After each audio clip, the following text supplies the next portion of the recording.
In every courtroom, there are two things people expect to see: law and punishment, because when someone is found guilty, we assume justice must hurt. We assume it must take something away. But one day, in a crowded courtroom, something unusual happened. A judge looked at a guilty man and chose mercy instead, and that decision would change more lives than punishment ever could. The courtroom was already full before the session began. Lawyers shuffled papers. Spectators whispered. A young man stood at the front, his head bowed, his hands trembling. His name was Daniel, 22 years old, charged with theft. Not a violent crime, not a complicated one. He had stolen food and a small amount of money from a neighborhood store. Still, the law was clear, the evidence was clear, and everyone in the room knew what was coming: conviction, sentence. Another life pushed deeper into failure. Daniel Okoye. You are charged with theft under Section 21. How do you plead? Guilty, Your Honor. A murmur moved through the courtroom. No defense, no excuse, no attempt to argue. Even the judge looked up more carefully now, because guilt, when it comes this easily, often carries a story behind it. The judge adjusted his glasses and leaned forward. Young man, you understand the consequences of this plea? Yes, Your Honor. The judge paused, then asked something no one expected. Why did you do it? The prosecutor shifted uncomfortably. That question wasn't required. It wasn't procedure. But the judge waited, and Daniel slowly raised his head. My mother is sick. Sir, she hasn't worked in months. We had nothing left. No food, no help. I tried everything. I asked people. No one listened. I know what I did was wrong, but that night, we hadn't eaten in 2 days. Silence. Not legal silence. Human silence.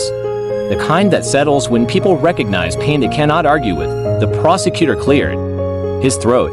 Your Honor, while the circumstances may be unfortunate, the law, I know what the law says, and he did. The law allowed fines or jail time. Simple, predictable, final, but justice is not always the same as punishment. The judge leaned back, studying the room.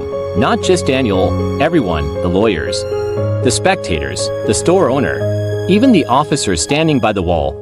Then he spoke slowly. This young man is guilty. That is true, but I must ask a harder question. If a member of our community is driven to steal food just to survive, has only he failed? Or have we failed him? No one answered, because everyone understood. This case was no longer about one act of theft. It was about neglect, about indifference, about how easy it is to look away. The judge picked up his gavel, then stopped. Daniel, the law gives me the authority to punish you. But today, I will exercise another responsibility, the responsibility to restore. The courtroom leaned in. You will not serve jail time. Instead, this court will assist you in finding lawful employment, and arrangements will be made to support your mother's medical care. Gasps, but the judge wasn't finished. He turned to the room. Let us be clear, justice does not exist only to punish wrongdoing. It exists to prevent it, and prevention requires compassion. He paused, letting the word settle. We cannot build a just society by ignoring suffering until it becomes a crime. The message was uncomfortable, but it was undeniable.